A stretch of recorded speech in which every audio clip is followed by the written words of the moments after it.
हरियाणा विद्यालय शिक्षा बोर्ड के 10वीं कक्षा के छात्रों के कल से यानी कि 20 जनवरी से प्री बोर्ड के एग्ज़ाम शुरू हो जाएंगे और कल पहला पेपर सोशल साइंस यानी कि सामाजिक विज्ञान विषय का है।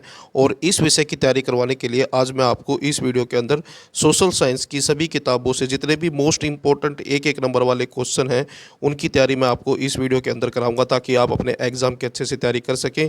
और इस वीडियो को देखने से आपके प्री बोर्ड के एग्ज़ाम की और फाइनल बोर्ड एग्ज़ाम की सोशल साइंस विषय की अच्छे से तैयारी हो जाएगी एक एक नंबर वाले क्वेश्चनों की। वीडियो अच्छी लगे तो लाइक करें, चैनल को सब्सक्राइब करके ऑल के बटन के ऊपर क्लिक कर लें ताकि जब नेक्स्ट वीडियो अपलोड हो तो उसका नोटिफिकेशन आपको मिल जाए, क्योंकि मैं इसके बाद आपको 2 नंबर वाले क्वेश्चनों की भी तैयारी करवाऊंगा और लॉन्ग आंसर टाइप क्वेश्चनों की भी।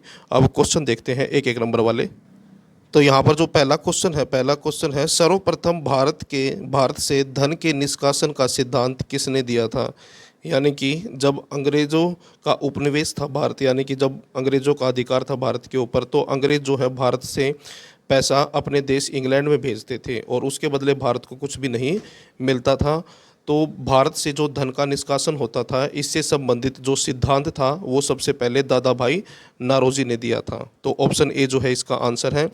अगला क्वेश्चन है भारत में पहला सफल सूती वस्त्र उद्योग कब लगाया गया। तो भारत के अंदर सबसे पहला सफल सूती वस्त्र उद्योग जो है 1854 में लगा था। उसके बाद सर्वोत्तम गुण वाला कोयला कौन सा है, यानी कि सबसे अच्छा कोयला कौन सा माना जाता है। तो ये है एंथ्रेसाइट, ऑप्शन ए जो है आपका आंसर है।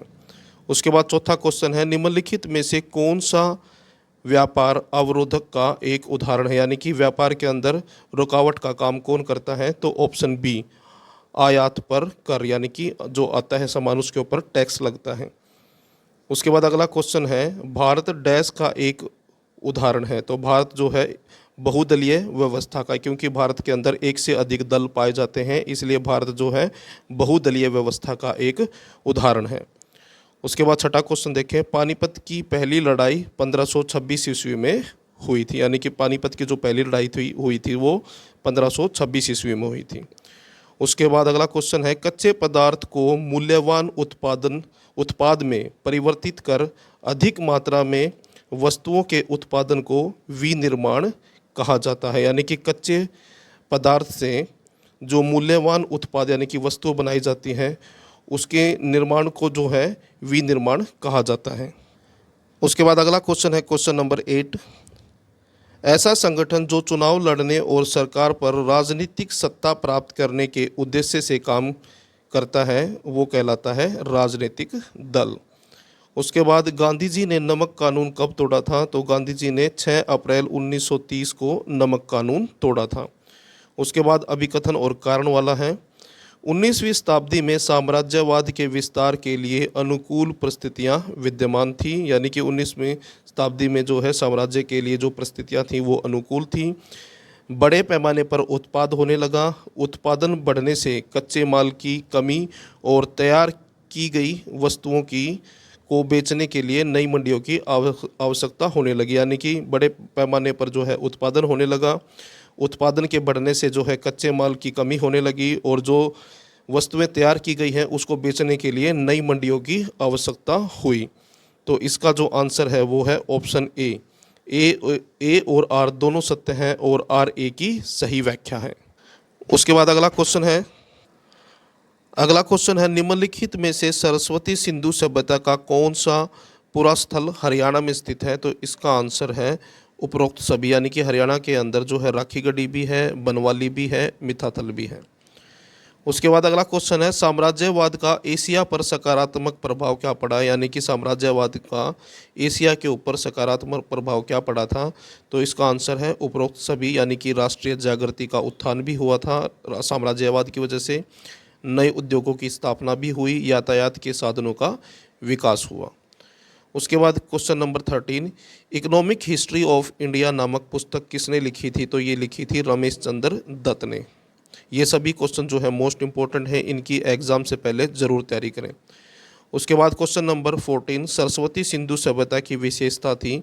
तो आंसर है इसका उपरोक्त सभी, यानी कि सरस्वती सिंधु सभ्यता के अंदर जो गलियां थी वो पक्की थी, उत्तम जल निकासी की व्यवस्था थी, यानी कि जल निकालने की जो व्यवस्था थी वो अच्छी थी, और अन्न के भंडार थे, भंडारण के लिए जगह थी।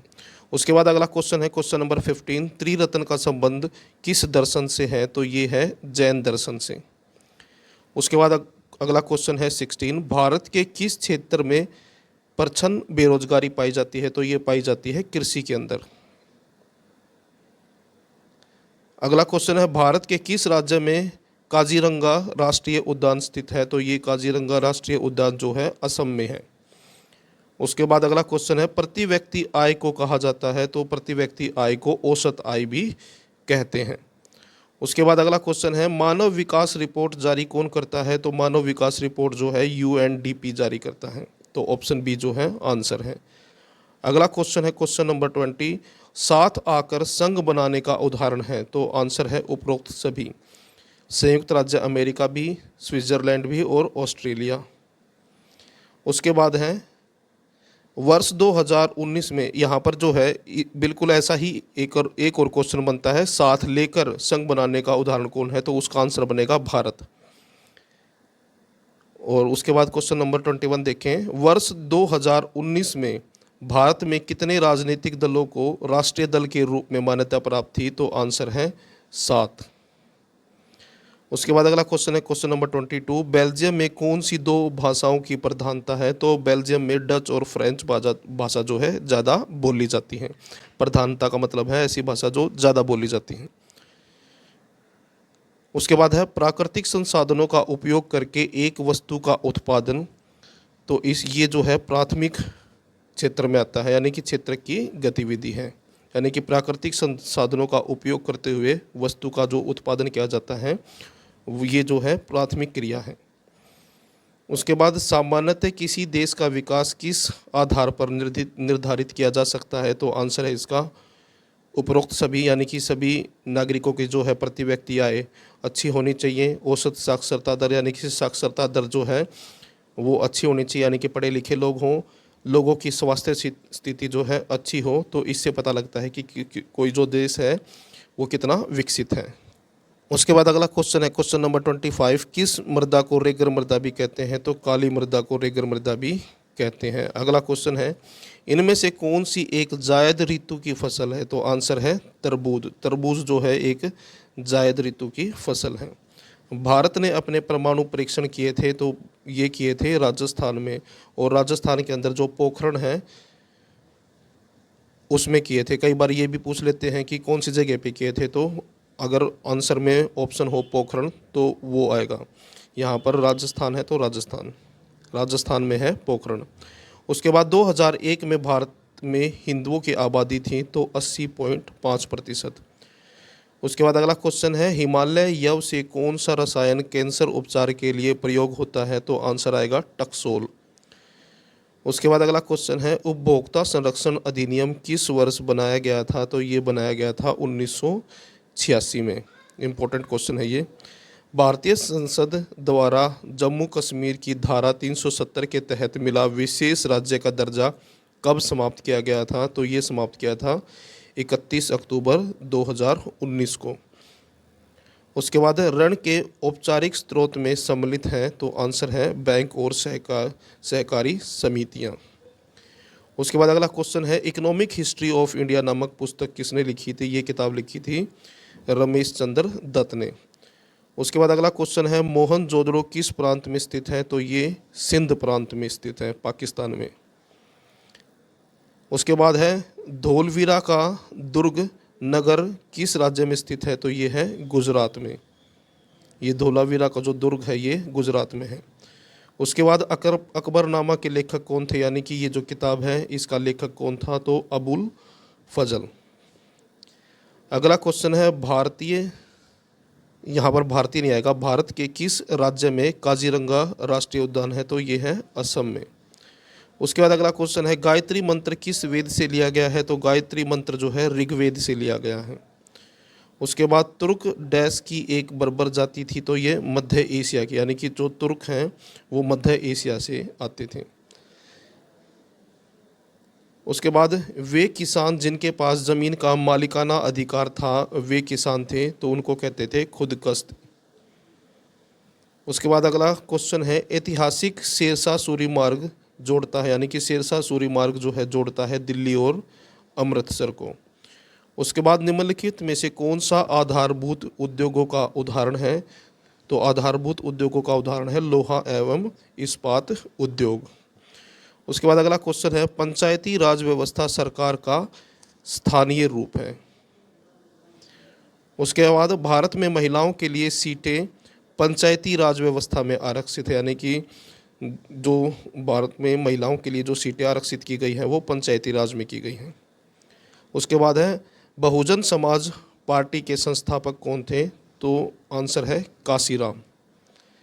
उसके बाद है, डैश को छोड़कर हर जगह लोकतंत्र को तानाशाही के ऊपर वीरता प्राप्त है। तो आंसर में आएगा पाकिस्तान, यानी कि पाकिस्तान को छोड़कर हर जगह लोकतंत्र को जो है ज़्यादा वीरता दी गई है, यानी कि लोकतंत्र को जो है ज़्यादा महत्व दिया गया है।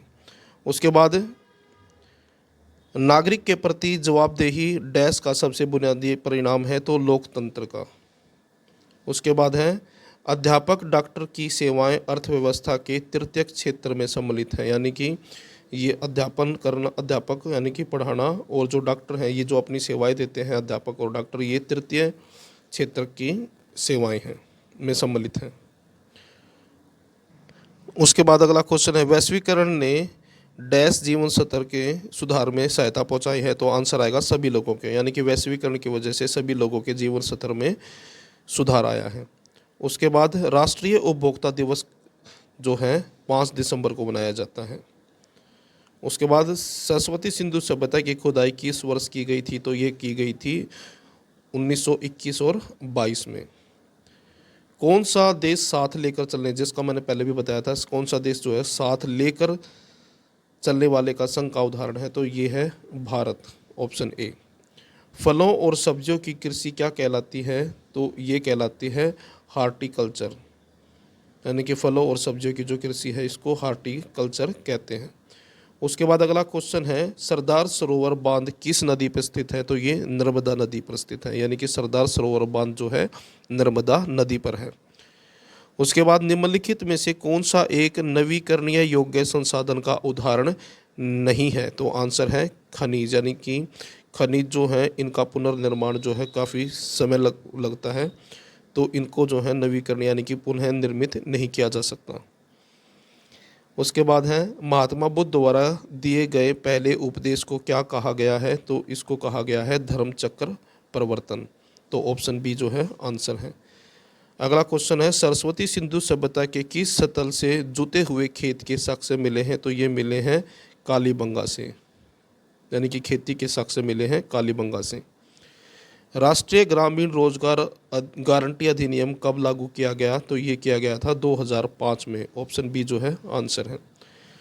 उसके बाद है, अवशिष्ट या बाकी बचे विषयों पर कानून बनाने का अधिकार किसके पास है? तो ये है केंद्र सरकार के पास, यानी कि जो बाकी बचे हुए जो विषय हैं उनके ऊपर कानून बनाने का अधिकार केंद्र सरकार को होता है।